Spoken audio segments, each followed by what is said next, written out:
Highways మామూలుగానే పవన్ కళ్యాణ్ వాళ్ళ పిల్లలకు సంబంధించిన వీడియోలో తండ్రి కొడుకు ఎలా ఉండాలంటే మొత్తం మీకు ఎక్స్ప్లెయిన్ చేశారు కదా. ఈ వీడియోలో నేనేం చెప్తున్నాను, ఎంత జాగ్రత్తగా ఉన్నా కొంతమంది ఉంటారు, వాళ్ళకి ఎలాగంటే ఎథిక్స్ తెలియదు, బేసిక్స్ తెలియదు. వాళ్ళకి తెలిసిందే ఒకటే, ఆ క్షణంలో అది జరిగితే బాగుండని, ఆ తర్వాత మనం హ్యాపీగా ఉండొచ్చు అని. బట్ ఆ హ్యాపీనెస్ కొంచెమే. చాలామంది కుర్ర వయసులో పెళ్లి చేసుకుని కుర్ర వయసులో లేచిపోతే వీళ్ళంతా చేసేది ఇదే. ఆ కాసేపు ఉన్నామా ఎంజాయ్ చేస్తాం, ఇంకా తర్వాత లైఫ్ ఏంటంటే ఇంకేం మిగలదు అక్కడ. ఇంటర్మీడియట్ అయిపోయింది పిల్లోడు రవీందర్. ఆ పిల్లోడు వచ్చేసి ఆన్లైన్ బెట్టింగ్ అలవాటు పడ్డాడు. దెన్ ఇంట్లో డబ్బు కనపడిన డబ్బు తీసుకుని ఆన్లైన్లో పెట్టేశాడు, పోయింది 2.5 లక్షలు. ఇంట్లో వెతికారు చివరికి పిల్లోడు తీసుకొని తెలిసింది. ఏంద్రంటే మా ఫ్రెండ్కి ఇచ్చాను, దోస్తు గారికి ఇచ్చా, వాడి దగ్గర డబ్బులు లేవు, అర్జెంట్ అవసరం ఇచ్చా, వాడే ఇస్తాడు, ఎప్పుడు ఇస్తాడు. రోజులు గడుస్తున్నాయి, ఇంకా ఇవ్వట్లేదు.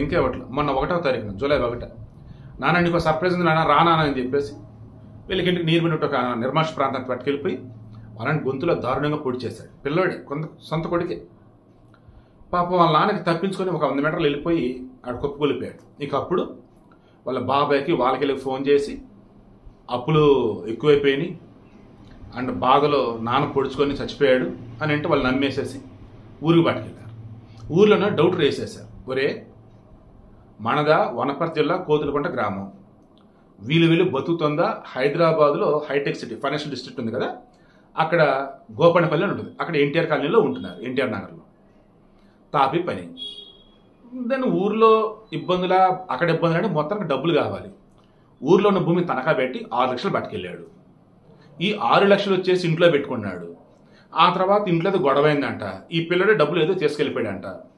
ఇప్పుడు అకస్మాత్తుగా నాన్న చనిపోయి చెప్పేసి ఈ పిల్లడే చెప్పాడు, ఏదో తేడా కొడుతుందని చెప్పేసి పోలీస్ కంప్లైంట్ ఇచ్చారు.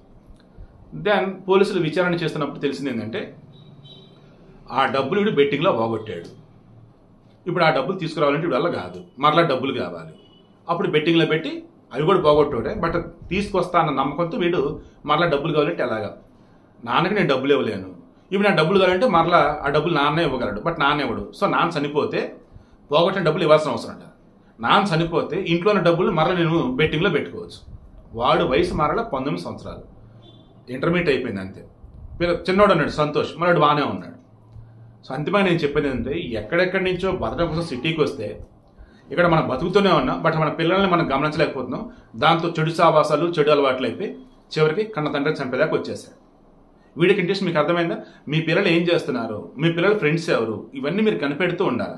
అలా కనుక లేనట్టయితే వాళ్ళ పిల్లలు కాదు, ఒక రకంగా రక్త పిశాచలాగా మారుతారు, డబ్బుని రక్తంలాగా తాగేస్తారు, అవి లేని రోజు మనల్ని చంపేస్తారు. Be careful.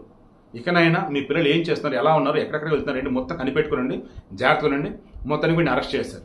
తండ్రి చనిపోయాడు. దేవుడి కన్నా మిన్న తండ్రి అని చెప్తాను నేను. అటువంటి తండ్రి చనిపోయాడు. ఎవరంటే కొడుకే చంపేశాడు. ఎంత దారుణం అసలు.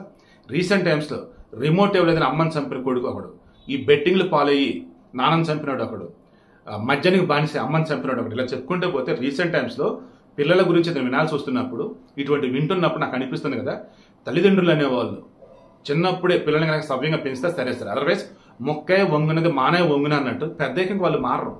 మారకపోగా మన మీద పడుతూ ఉన్నప్పుడు ఏంటంటే తప్పదు ఇంకా భరించాలన్నట్టు కొంతమంది, లేదన్నప్పుడు నేను భరించాలని చెప్పేసి అలా పిల్లల్ని చంపుతున్నారు. మన మధ్య కంపేర్ అట్లా తాగుడు బానిసై ఇంకా వేరే రకాలుగా ఇదైతే ఒకటి తట్టుకోలేక వాడిని చంపేసింది ఒక తల్లి, ఒక తండ్రి చంపేశాడు.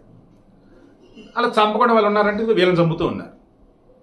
ఎలా చెప్పాలో నాకు అర్థం కావట్లేదు. వీడియోకి ఇంటెన్షన్ అయితే మీ పిల్లల్ని గమనిస్తూ ఉండండి, తేడాగా ఉంటే కౌన్సిలింగ్ ఇప్పించండి, కాదు కూడదంటే వద్దురా బాబు నువ్వు వెళ్ళిపోరా బాబు అని చెప్పండి. అంతే తప్ప వీడియో మారతాడని కనుక మీతో కనుక ఉంచుకుంటే వాడు మారకపోగా మిమ్మల్ని ఏదైనా ఇబ్బంది గురి చేసినప్పుడు కుటుంబం రోడ్డును పడింది. అన్యాయంగా ఇప్పుడు ఈ ఫ్యామిలీ హనుమంతు అన్యాయంగా చనిపోయాడు పాప.